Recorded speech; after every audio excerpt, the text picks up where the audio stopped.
ইয়াংয়ের মেঘছোঁয়া পথ পেরিয়ে এবার আমাদের যাত্রার শেষের পথে। সামনে বাংলা, পাহাড়ের নিরাপত্তা মোড়া এক সুন্দর শহর।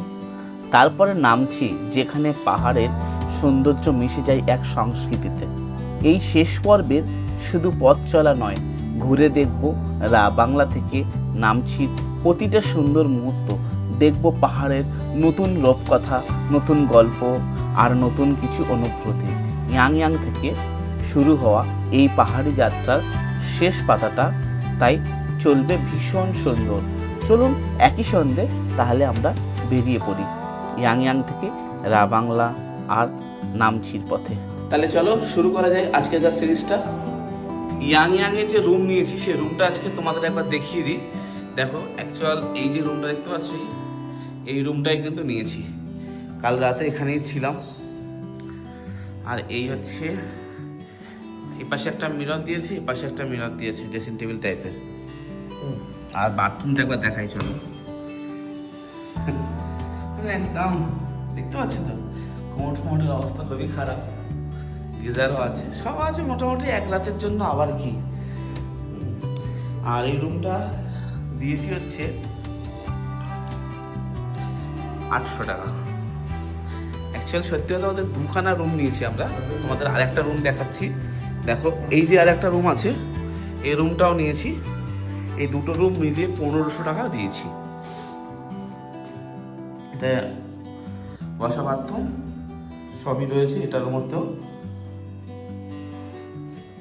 এই ওভারঅল হচ্ছে রুম 1500 টাকা দিয়েছি। 1600 টাকা চেয়েছিল, 100 টাকা কমিয়ে 1500 টাকা। আমরা এই হোটেলটাতেই আছি, যা বাইরে থেকে মোটামুটি সুন্দর, ভিতর থেকে অতটাও বেটার নয়। যাই হোক, চলে যাবে এক রাতের জন্য। আর এই যে এরিয়াটা তোমরা দেখতে পাচ্ছ, এটাই কিন্তু ইয়াংয়ের মার্কেটটা বেশ বড়। এই পাশে হচ্ছে বাঁ দিকে, এটা কিন্তু পুরো ট্যাক্সি স্ট্যান্ড। এখান থেকে আশপাশের সমস্ত গাড়ি ছাড়ে, নামছি, ইয়াং, সিমটং, এই ধরনের এলাকার গাড়ি ছাড়ে। আর এগুলো যে দেখতে পাচ্ছ না, এই রাস্তার ধারে যেগুলো, এগুলো কিন্তু সব বসার জায়গা করে রেখেছে। বেশ ভালো সুন্দর মার্কেট, একদম গুছানো, নিট অ্যান্ড ক্লিন। এখানে বেশ কিছু নিয়ম আছে। আর এগুলো যেগুলো দেখতে পাচ্ছি, এগুলো সব কিন্তু গাড়ির পার্কিং, এখানে কোনো অসুবিধা হবে না। আমি এখানে এসেছিলাম, স্যারের সঙ্গে দেখা হলো। আর এখানে যে আগে থাকতাম সেগুলোই বলছিলাম। আর তাছাড়া আমাকে চায় অফার করলো, চায়টা খেলাম, খেয়ে এখান থেকে বার হচ্ছি। তাই ভাবলাম তোমাদেরকে একটু শেয়ার করি, তাই একটু শেয়ার করলাম। কেমন লাগলো অবশ্যই বলবে। বাই।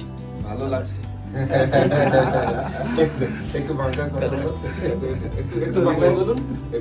খুব ভালো লাগছে।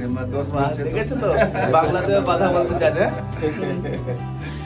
চলো তাহলে এখন যাব হচ্ছে স্কাই ওয়াল।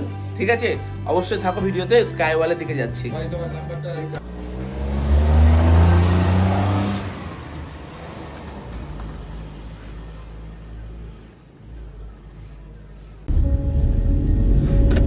চলো স্কাই ওয়ালটা দেখে আসি। প্রথম হচ্ছে এখানে এসে যে ঘুরলাম ইয়াংটা, সেটা তো আগের সিরিজে সবাই দেখেছো। এবার এই যে সিরিজটা বেড়াচ্ছি, এটা প্রথমে স্টার্ট করছি ইয়াং মার্কেট দিয়ে। আর তারপরে পুরো স্কাই ওয়ালটা আগে গিয়ে দেখি কেমন, ওখানে ঘুরে দেখি। তা তোমাদেরকে প্রথম কথা বলি যে ইয়াং মার্কেট থেকে ডান দিকে, মানে আসতে যে ডান দিকে যে রাস্তাটা ওপর দিকে উঠছে, সেই রাস্তাটায় প্রথমে ওপরে উঠতে হবে। উঠে কিছুটা যাওয়ার পরে একটা বাঁ দিকে টার্নিং পড়বে। এই যাচ্ছি, যাওয়ার পরে একটা বাঁ দিকে টার্নিং পড়ার কথা। বাঁ দিকে ঘুরলাম, এটা হচ্ছে স্কাই ওয়াল যাচ্ছে। भैया बोल रहा स्काई वॉल इधर ही है। हाँ, कितना तो जाएगा यहाँ से? बड़ा मोड़, वहाँ से डायने लेना पड़ेगा ना। Thank you.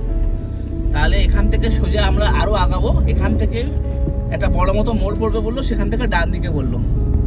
চলো যাওয়া যাক। আমি যতদূর শুনেছি স্কাই ওয়ালটা কিন্তু খুবই সুন্দর। তা ভাবলাম একবার তাহলে স্কাই ওয়াল, যেহেতু ইয়াং এসেছি, স্কাই ওয়ালে না গেলে চলে, তাই জন্য স্কাই ওয়ালে যাচ্ছি। আর তোমাদেরকে অবশ্যই দেখাবো। তোমাদের মনে হচ্ছে ভালো লাগবে, কারণ আমিও প্রথমবার যাচ্ছি। কেমন লাগবে সেটা আমার নিজের জানা নেই, কিন্তু যতদূর জানি ভালো লাগবে।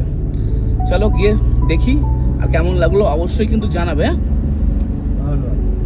এই যে খারাপ রাস্তাটা দেখতে পাচ্ছ, আমরা এই ডান দিক থেকে এসেছিলাম। এই যে খারাপ রাস্তাটা আছে, এই খারাপ রাস্তায় তোমাকে উঠতে হবে। হ্যাঁ, কিছুটা খারাপ রাস্তা হবে, তারপরে হয়তো ওপরে গিয়ে ভালো হয়ে যাবে, সেটা দেখা যাক। ইয়াংয়াং থেকে বেশ অনেকখানি রাস্তা আর অনেকটা উঁচুতে উঠতে হচ্ছে, কিন্তু এটা অনেকটা। এপাশে রোড কিন্তু একদম ওকে রোড আছে, হয়তো খারাপ রাস্তা ছিল, ভাবছিলাম হয়তো পুরোটাই খারাপ, কিন্তু না, দেখলাম রোড তো একদম ওকে। এখানে এসেছি, আসার পরে বলছে যে এখানে তো বন্ধ আছে, এখনো 2-3 বছর পরে চালু হবে। তো এবার কি করবো, এতটা রাস্তা এসে যখন গেছি, তা তোমরা মাথায় রেখো যে এখনো পর্যন্ত ইয়াংয়াংয়ে কিন্তু রোপওয়ে কিন্তু 2025-এ চালু হয়েছিল, তারপরে কিন্তু বন্ধ হয়ে গেছে। এখানে কিন্তু আর চালু মানে আর কি পরিস্থিতি বলবো, আর আমাদের তো পুরো বেকারই হয়ে গেল আশাটা। তা যাই হোক, এটাই বলা ছিল যে তাহলে এখানে এসো না, কারণ এখন 2-3 বছর পরে এরা চালু করবে বলছে। আর এর একটা আমি তোমাদেরকে ফটো নিয়ে দেখাচ্ছি, সেটা একবার দেখে নাও। এই হচ্ছে এর হচ্ছে রোপওয়ের গেট, আর এই হচ্ছে এরিয়া। আর যে রোপওয়েটা যেটা হচ্ছে অ্যাকচুয়াল যে স্কাই ওয়াল হবে, ঠিক কিন্তু দেখো এখান থেকে পুরো কাঞ্চনজঙ্ঘা দেখা যাবে। আর এই স্কাই ওয়ালের এই যে প্যাটার্নটা দেওয়া রয়েছে, এই জিনিসটাই কিন্তু হচ্ছে। এখান থেকে রোপওয়ে করে ওখানে যাবে, ওই যে পাহাড়ের যে চূড়াটা দেখতে পাচ্ছ, ঠিক এখানে যাবে। এখানে গিয়ে এই স্কাই ওয়ালটা এটা কিন্তু দেখা যাবে ওখান থেকে। আর বাকি এই যে পাহাড়টা দেখতে পাচ্ছি এই পাশে, এখান থেকে কিন্তু রোপওয়ে ট্রেনে ওখানে নিয়ে যাবে। এই প্রজেক্টটাই হচ্ছে, কিন্তু এটা এখনও হতে সময় লাগবে বলছে, এখনও 3 বছর প্রায় সময় লাগবে। ভিতরের কাজবাজ কিন্তু অনেকখানি রেডি, দেখতে পাচ্ছ তো, পুরো রেডি হয়ে রয়েছে। ভিতরে অ্যালাও নেই, তাই জন্য পুরো সব কিছু দেখো, অনেক কাজবাজ পুরো কমপ্লিট করা আছে। পুরো ওখান থেকেই সামনে যে দেখতে পাচ্ছ এটা রোপওয়ে লেখা আছে, এখান থেকে ভিতরে এন্ট্রি, কিন্তু এখন ভিতরে অ্যালাও নেই বলছে, যার জন্য আমি ভিডিও করতে পারলাম না। তোমাদের কাছে সরি, কিছু আমার জানা ছিল না, আমিও চলে আসলাম এখানে। ওকে চলো অন্য কোনো স্পটে এবার যাওয়া যাক তাহলে। হ্যাঁ, এখন আমরা যাব হচ্ছে ইয়াংয়াং, আবার বাজারে যাচ্ছি, ইয়াংয়াং বাজার থেকে তারপরে সোজা নামচির দিকে যাব। এবার তোমাদেরকে আউটসাইডে যে ভিউগুলো আছে সেগুলো একটু দেখায়। পুরো মেঘে যেহেতু ঢেকে আছে, ভিউ হচ্ছে এই মেঘে পুরো ঢেকে আছে, কিছু দেখা যাচ্ছে না, বুঝতে পারলো তো? এই হচ্ছে এর ভিউ। চলো, এই দেখো কত সুন্দর সুন্দর জায়গাটা, দেখো প্রজেক্টটা কতটা সুন্দর সুন্দর, একবার দেখো পুরো মেঘে ঢেকে আছে। এটা কিন্তু খুব বড় একটা উঁচু পাহাড়, অবশ্যই ভালো লাগবে। 2-3 বছর পরে যখন চালু হবে একবার এসে ভিজিট করে যাবো। ওকে চলো যাওয়া যাক তাহলে। অনেকখানি লেট যেহেতু হয়ে গেছে, এখানে তো কোনো ফায়দা হলো না, চলো তাহলে রা বাংলার পথে যাই। আর রা বাংলার পথে মানে রা বাংলার যে রাস্তার যে দৃশ্যগুলো, এগুলো খুব ভয়ানক দৃশ্য আছে এবং খুব সুন্দর সুন্দর পাহাড় আছে। আমি আগে গিয়েছি, ওই জন্যই বলছি, তোমরা ভিডিওতে থাকো, অবশ্যই দেখতে পাবে। আমি চেষ্টা করবো, এখান থেকেও ভেবেছিলাম একটা ড্রোন শট নিয়ে দেখাবো, কিন্তু আকাশের যা পরিস্থিতি রয়েছে এই মুহূর্তে, এখানে এক্ষুনি বৃষ্টি হয়েছে, আর মানে পরিস্থিতি পুরো ক্লাউডি, সেটা তো দেখালাম তোমাদেরকে, পুরো ক্লাউডি। এখানে ড্রোন চালিয়ে কোনো লাভ নেই, ড্রোন থেকে কিছু দেখা যাবে না। আর আরেকটা জিনিস হচ্ছে, ইয়াংয়াংয়ের সব জায়গাতে ড্রোন চালানো আবার নিষেধ করে রেখেছে, কেন সেটা জানি না, গভর্নমেন্ট থেকে নাকি বারণ করে রেখেছে, কিসের জন্য বুঝতে পারছি না। তো যাই হোক, চলো তাহলে যাওয়া যাক। ইয়াংয়াং মার্কেট থেকে ডান দিকে রাস্তাটা ধরলাম, গন্তব্য রা বাংলা, দূরত্ব মাত্র 14 কিলোমিটার। কিন্তু 5 কিলোমিটার যাওয়ার পরে হঠাৎ দেখছি রাস্তা শেষ। আশপাশের লোককে জিজ্ঞাসা করলাম, এই রাস্তা কোথায় গেল? বলছি কেন, এই রাস্তা তো 2 বছর আগে ভেঙে গেছে, অথচ গুগল ম্যাপ আমাদেরকে কিছুই জানালো না। আবার গাড়ি ঘুরিয়ে ইয়াংয়াং এর দিকে, তারপরে ওখান থেকে জানলাম যে এখান থেকে মংলে বাজার চলে যাও। আমরা চলে গেলাম ওখান থেকে মংলে বাজার। মংলে বাজার যেতেই একটা ডান দিকে রাস্তা উঠছে, খুবই চড়াই রাস্তা এবং খুব সরু, বেশ রোমাঞ্চকর পাহাড়ি রাস্তা। এই পথ ধরে নিলাম আবার রা বাংলা যেতে হবে। 14 কিলোমিটারের পথ হয়ে গেল 50 কিলোমিটার। তাহলে চলুন দেখা যাক এই রাস্তাটা আমাদের কেমন মনে হয়। মংলে বাজার থেকে ঠিক ওই ওপর দিকটা উঠছি, আবার কিন্তু রাস্তা দেখো ওপরে অনেক চড়াই রাস্তা, কিন্তু ওপাশে ইয়াংয়াং থেকে যে রাস্তাটা রা বাংলার দিকে যাচ্ছে, যার ডিস্টেন্স সব থেকে কম, সেটা হচ্ছে 14 কিলোমিটার। ওই রাস্তাটা তো পুরোপুরি ক্লোজ, বলছে অনেকদিন আগে ভেঙে গেছে, কিন্তু গুগলে কোনো রকম কোনো আপডেট নেই। আচ্ছা, তারপরে একটা কি একটা জায়গার নাম বললো কালিয়াপত্রী, একটা গেট দেখলাম, ওই কালিয়াপত্রীর গেটের কাছ থেকে আসার পরে ওখানে যে রাস্তাটা আছে ওটা বললো ব্রিজ ভেঙে গেছে, 2 বছর হয়ে গেছে, ও রাস্তাও বন্ধ। তারপরে আমরা মংলে বাজারে আসলাম, মংলে বাজার থেকে যে রাস্তাটা ওপর দিকে উঠছে ওই রাস্তাটা নিয়ে নিয়েছি। এই রাস্তাটা বললো যাও, এটা জলদি পৌঁছে যাবে। এবারে যাওয়া যাক, ওপরবেলায় বললে রাস্তা ভালো আছে, যাও, অসুবিধা হবে না। তো এই যাচ্ছি, টুকটাক খারাপ যেগুলো দেখতে পাচ্ছ এগুলো তো টুকটাক খারাপ, পাহাড়ে তো থাকেই, চলে, এগুলো চলবে, কিন্তু রাস্তায় যদি না থাকে তাহলে কি করে যাব? ওফ বাবা রে, বেশ ভালোই খারাপ কিন্তু ওটা। ও বাবা।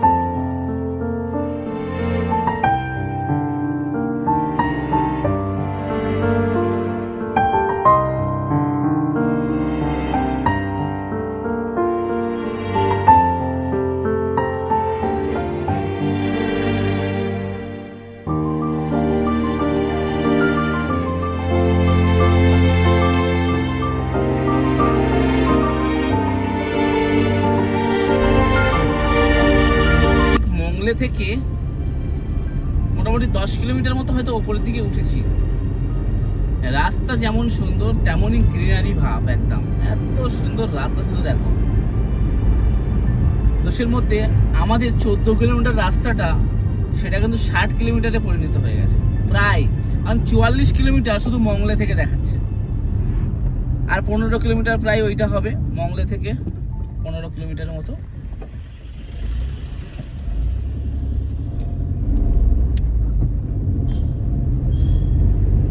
ঘুরতে গেলে এই ধরনের অনেক রকম প্রবলেম ফেস করতে হয়। আমার ইচ্ছা যে আমার পাহাড় পছন্দ, তো তাই জন্য আমার এটাই ইচ্ছে যে আমি যেন সব যত পাহাড় আছে সব পাহাড় ঘুরতে পারি। প্রথমে ইন্ডিয়া কভার করব, ইন্ডিয়া কভার করার তারপরে বাইরের দিকে কভার করার চেষ্টা করবো, সুইজারল্যান্ড। চেষ্টাতে আছি, আর উপরবেলা যদি সাথ দেয় তো তবে। আর সাথে সাথে তোমাদেরও একটু স্বাদ লাগবে। ইউটিউবে ভিডিও বানাচ্ছি, শিখছি ইউটিউবে কীভাবে ভিডিও বানাই, সব কথা বলতে পারি না, চেষ্টা করছি। ভাই একটু সাপোর্ট করো। আমি চেষ্টা করছি যে ভিডিও বানাবো, কিন্তু কি হয় প্রতিদিন শেখার বিষয় আছে, আস্তে আস্তে শিখে যাব। কারণ আমি তো কারো থেকে ট্রেনিং নিয়ে এসে আর করছি না, আস্তে আস্তে শিখে যাব। তো বলতে চাইছি এটাই যে একটু সাপোর্ট করে দাও বন্ধুরা, খুব ভালো হয় তাহলে আমার জন্য। চলো আরও বাংলা দৃশ্যগুলো গিয়ে দেখাই, তার সাথে সাথে একটু রোড জার্নিটা দেখো যে কেমন। মেন শুধু যে গন্তব্যটা মেন সেটা কিন্তু না, এই রোডের যে জার্নিংটাই কিন্তু সব থেকে বেশি সুন্দর। এই যে রোড, এত সুন্দর মায়াবী রাস্তা, এইগুলোই হচ্ছে সব থেকে মেন। মানে আমার কাছে তো এটাই যে শুধু গন্তব্যে পৌঁছে গেলাম, হ্যাঁ খুব সুন্দর, বাট তা না, রোডটা এই যে জার্নিংগুলো না, এগুলোই সব থেকে বেশি অ্যাডভেঞ্চার। যখন তোমরা কেউ আসবে তখন নিজেদেরকেই মনে হবে যে ভিডিওতে যে কথাগুলো বলতাম সেগুলো ঠিক বলেছি কি ঠিক বলিনি, এগুলো তোমাদের নিজেদেরকেই মনে হবে। সব থেকেই সুন্দর রাস্তা হচ্ছে যে রোড জার্নি। রোডে যাব, আনন্দ করতে করতে যাওয়া, এর একটা আলাদা মজা, আমার তো খুবই ভালো লাগে। এরপরে আমরা বাংলার দিকে এগিয়ে চললাম। পাহাড়ি রাস্তার প্রতিটি বাঁক যেন এক নতুন গল্প বলছে। কখনো ঘন সবুজ পাহাড়, আর কখনো মেঘের চাদর, আর কখনো দূরে হারিয়ে যাওয়া সেই সারি সারি পাহাড়। রাস্তায় যত এগোচ্ছি চারিপাশে সৌন্দর্য ততই বাড়ছে। গাড়ি ধীরে ধীরে চড়াই ভেঙে উঠছে, আর মনে হচ্ছিল পথটা যেন আমাদের নিয়ে যাচ্ছে পাহাড়ের আরো কাছে। এইভাবেই পাহাড়ের সৌন্দর্য উপভোগ করতে করতে আমরা এগিয়ে চললাম আমাদের পরবর্তী গন্তব্য বাংলার দিকে। আমরা বাংলা কিন্তু ঢুকে গেছি। হ্যাঁ, বাংলা হচ্ছে এটাই মার্কেট। বৃষ্টি পড়ছে, দুর্ভাগ্যজনক ব্যাপার। অতিরিক্ত কুয়াশা কাটার জন্য কিন্তু বৃষ্টির প্রয়োজন ছিল, কিন্তু সমস্যা হচ্ছে এটা যে বৃষ্টি থামবে কিনা এটাও একটা ব্যাপার। ঠিক আছে, এরকম বৃষ্টি আর এরকম ওয়েদার যদি থাকে তাহলে কি আর আজকের বুদ্ধ পার্কে গিয়ে বুদ্ধদেবের পুরো দর্শন করা সম্ভব হবে? দেখি যাওয়া যাক না, কিন্তু ওয়েদার একদম বৃষ্টি বৃষ্টি ওয়েদার। আর একটা কথা হচ্ছে আজকের পাহাড়ে আমরা আছি 4 দিন, 4 দিনের মধ্যে আজকেরই সবে বৃষ্টি পেলাম। ওই বর্ষাকালে আজকে জুন মাসের 25 তারিখ, না এটা জুলাই মাস চলছে, সরি জুলাই মাসের 25 তারিখ।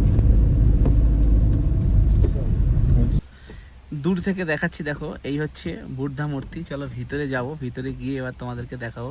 কাছাকাছি এসে গেছি, বৃষ্টি হচ্ছে তো কেউ নেই আদেও ভিতরে।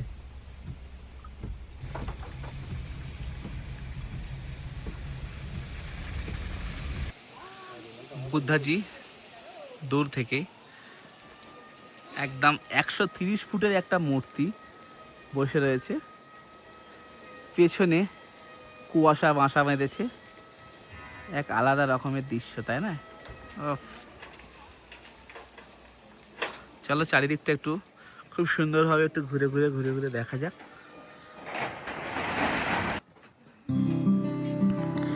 বাংলা পাহাড়ি পথে চলতে চলতে যখন হঠাৎ চোখের সামনে পড়ে এই বুদ্ধা মূর্তি, মনে হয় পাহাড়ের বুকে নিজেই শান্তি খোঁজার অপেক্ষায় বসে আছে। এই জায়গাটার নামই হলো বুদ্ধা পার্ক, কিংবা তথাগত সাল। 2006 সালে গৌতম বুদ্ধর 2550তম জন্মবার্ষিকী উপলক্ষে এই বিশাল মূর্তি তৈরির কাজ শুরু করেছিল সিকিম গভর্নমেন্ট। দীর্ঘ 7 বছর পরিশ্রম করার পরে 2013 সালে সম্পূর্ণ হয়েছে এই স্থানটি। প্রায় 130 ফুট উঁচু এই বুদ্ধ মূর্তি 25শে মার্চ 14তম দলাই লামাতেই পবিত্রভাবে প্রতিষ্ঠা করা হয়েছিল। আজ তাই বাংলায় এসে এই বুদ্ধ মূর্তির সামনে দাঁড়ালে শুধু পাহাড় আর মেঘ দেখা যায় না, মনে হয় চারিপাশে এক নীরবতার মধ্যে যেন একটা প্রার্থনা লুকিয়ে আছে। পাহাড় দেখলে চোখকে শান্তি দেয়, আর বুদ্ধকে দেখলে মনকে শান্তি দেয়। সেটারই নাম কিন্তু বাংলা।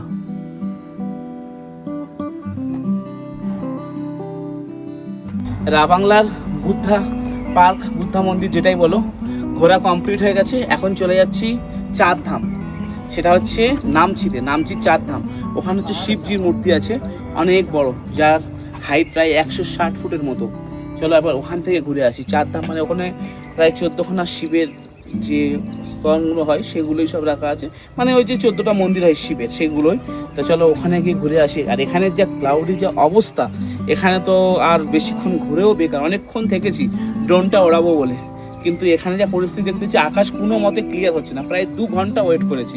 তারপরে ড্রোনের জন্য কথা বলতে গিয়েছিলাম, তো বললো 2000 টাকা হচ্ছে ড্রোনের জন্য দিতে হবে। তা ড্রোন উড়িয়ে যখন লাভ হবে না, তাহলে আর টাকা দিয়ে কি হবে, ওই জন্য আর ওড়ালাম না। তাহলে এখান থেকে এখন বেরিয়ে চলো যা তাহলে চারধাম যাই। চলো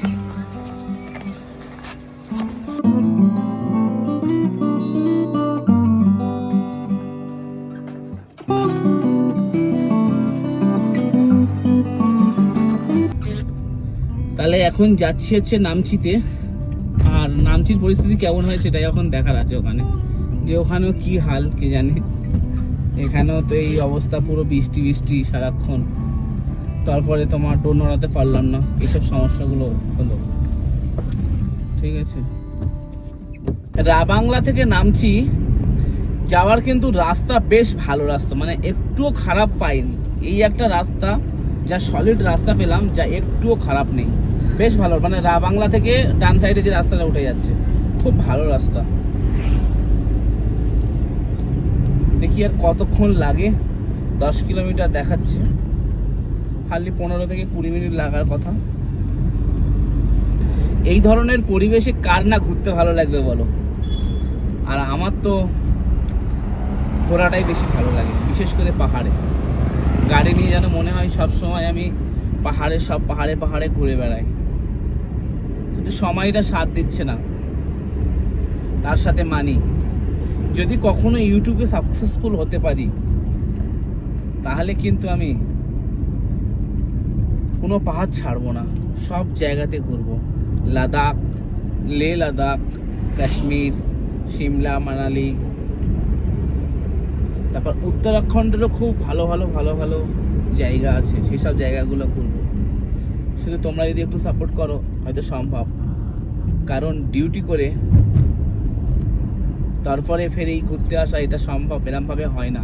3 মাসে 4 মাসে একবারই সম্ভব করা।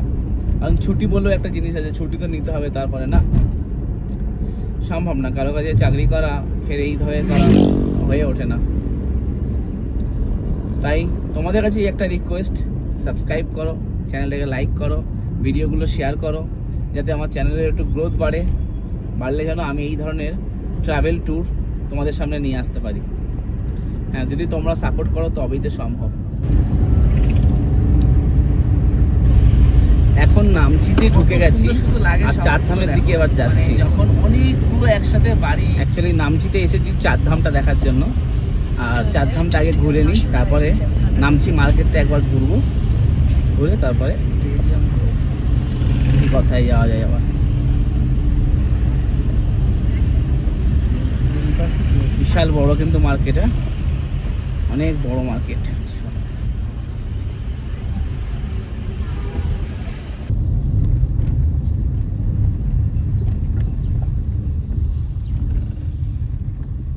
এই হলো চারধাম। এবারে চলো ভিতরে গিয়ে দেখাই।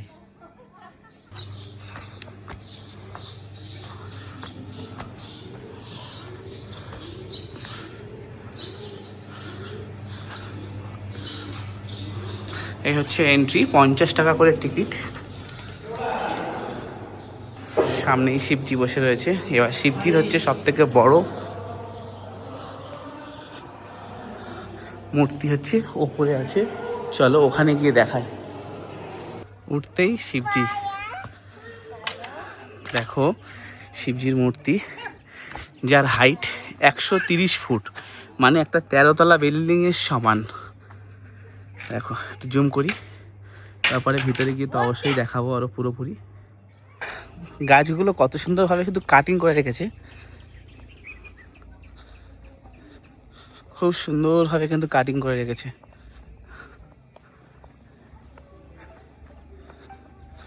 এখানে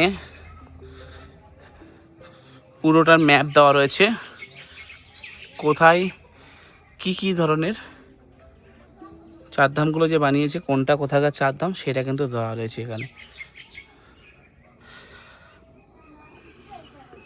এখানে কিন্তু দেখো, যারা সিঁড়ি চড়ে নামতে পারবে না, যারা প্রতিবন্ধী মতো একটু হয় বা অনেকের আছে না পায়ের প্রবলেম, তাদের জন্য কিন্তু দেখো কত সুন্দর একটা সিঁড়ি লিফট বানানো আছে। এটা কিন্তু খুব ইন্টারেস্টিং, তাই না? এই যে সিঁড়ির মতো, এটা একটা লিফট, এটা কিন্তু এই যে করা আছে, এটা কিন্তু একটা লিফট, খুবই সুন্দর। এটা একটু দেখলাম, একটা মন্দিরে দেখে কিন্তু খুব ভালোই লাগলো।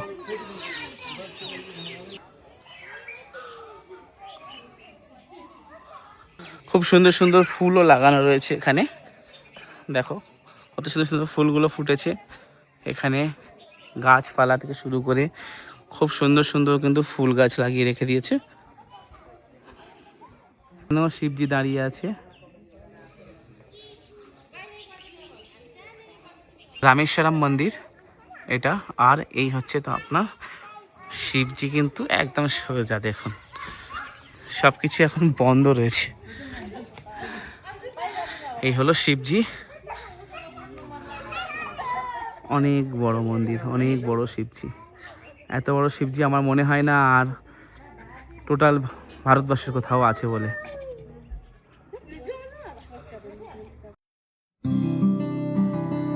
তোমরা তো দেখতেই পেলে, পাহাড়ের কোলে তৈরি এক অসাধারণ তীর্থস্থান যেন একসঙ্গে ভারতের 4 পবিত্র ধামের দর্শন করিয়ে দিল। 2011 সালে তৈরি এই সিদ্ধেশ্বর ধামে রয়েছে বদ্রীনাথ, দ্বারকা, পুরীর জগন্নাথ এবং রামেশ্বর, এই 4 ধামের প্রতিরূপ। পাশাপাশি রয়েছে 12টি জ্যোতির্লিঙ্গর প্রতিরূপ এবং বিশাল আকারের শিব ভগবান। সব মিলিয়ে এই জায়গাটা, পরিবেশটাই এক অন্যরকম।